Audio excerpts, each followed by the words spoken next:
At least when I got involved in Zen, the basic idea of one's enlightenment is you see things the way they are. That's all it was sold as, basically.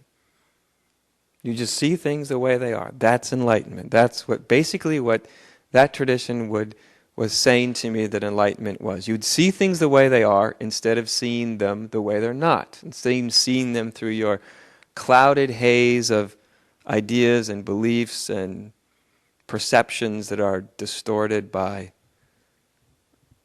our minds and our egoic sense of self. So that seemed to make a lot of sense to me. And it's that interest that came on that day and then led to the whole pursuit of spiritual seeking.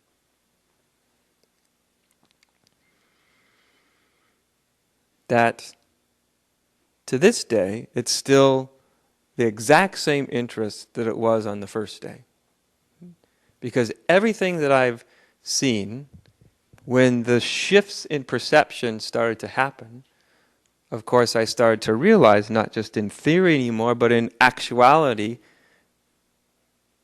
through actually perceiving things differently, that there actually was a completely different way of seeing things, and in relationship to a different way of seeing things, what we think of normal is about the most abnormal, twisted, ridiculous way of perceiving things that we could possibly come up with.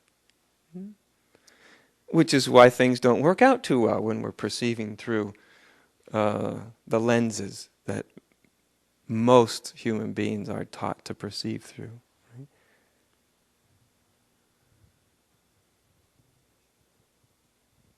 And so it's this exact same interest. It started as an interest and then it became a perception. That moment of realizing. It's not realizing. Actually, to realize is sort of a misnomer because it implies that you realize something. You know, it implies like, it's almost like a scientific discovery that you finally discover. You discover something that somebody else didn't discover. But to realize, to awaken isn't like that. It's not, we don't come into a piece of information that we didn't have before. The only thing what happens is our perception shifts. That doesn't really require a piece of information for your, if anything, it requires a lot of information to drop away all at once. And then your perception shifts. And things look different. I mean, they look the same, you know. If you were looking at a house beforehand or a car, you'd still see a car after your shift of perception. It's just that it would now be seen in a completely different light. And so that's that shift from conditioned mind to unconditioned consciousness. That's what enlightenment's all about. That's what it's about.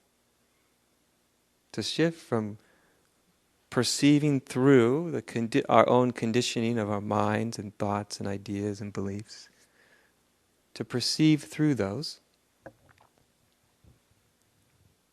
leads to one type of consciousness. It's usually called egoic consciousness, perceiving through ego. But really, it's probably more truthful to say perceiving through your mind.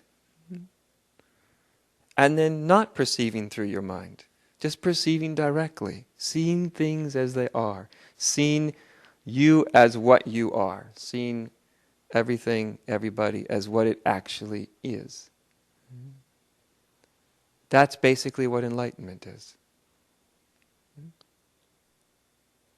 Of course, usually enlightenment is sold through, this is how you'll feel once that has happened. Right? Usually there's a big sales ploy. You know, it's like trying to entice people into enlightenment by saying you will be really happy. You will feel lots of bliss. You will never have a problem again. Yeah. You've all heard the sales pitch for enlightenment, right? I mean, you get in spirituality very long, but you know, the sales pitch is different depending on who's pitching it. You know, maybe it will, you know, the savior of all humanity, or who knows what the sales pitch is, but usually it's the what I will get out of it.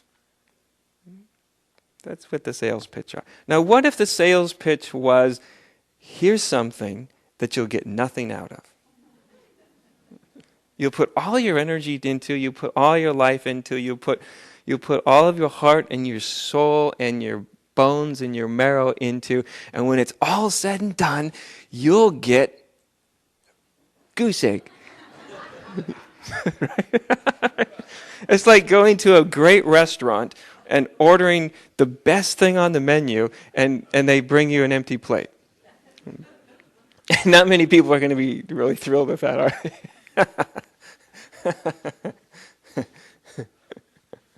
So if I was, which I'm not, but if I was to make a sales pitch for enlightenment, that would be my sales pitch. It's actually no more true than the other sales pitch, but at least it would thin the crowd a bit. You know? You know, like those college teachers that tell you, like, you won't have time for any other class but this one, and I will give you 5 hours of homework, and 75% of you will fail this class, and none of you want to be here, so you should all leave immediately. Have you ever had those kind of college professors? They try to intimidate, like, everybody, the riffraff out of the room. Do you know what I mean? Yeah, if I was a college professor, that's what I'd be like.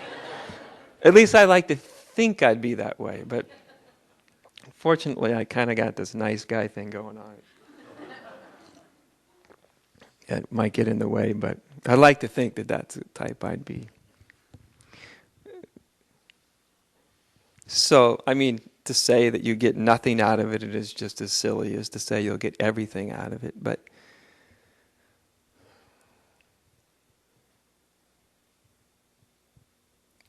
the trajectory and the interest that really this thing, this big word, which is unfortunate we're stuck with, but if we change the word, we just ruin that word too. You know, it doesn't matter what word we use.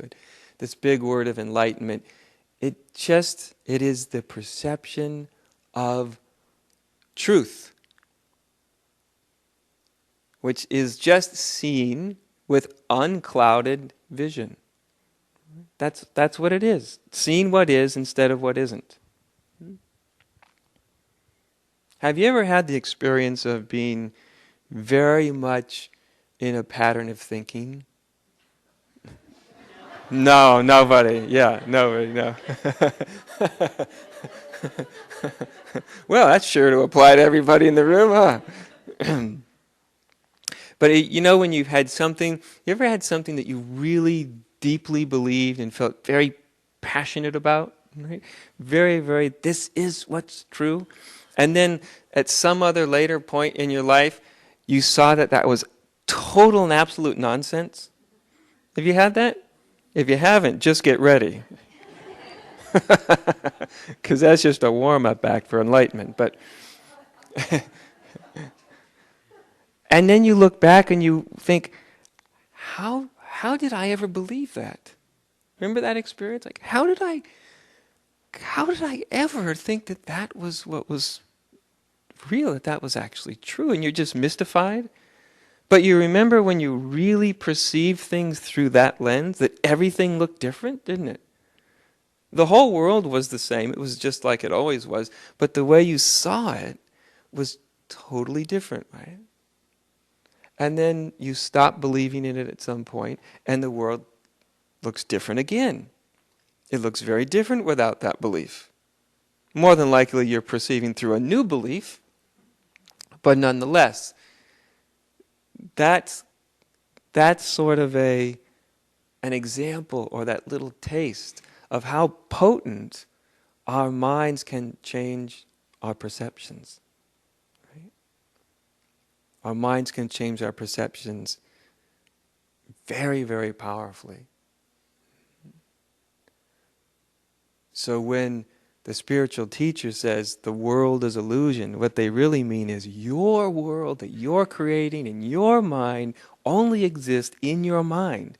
It's an illusion. It doesn't exist out there.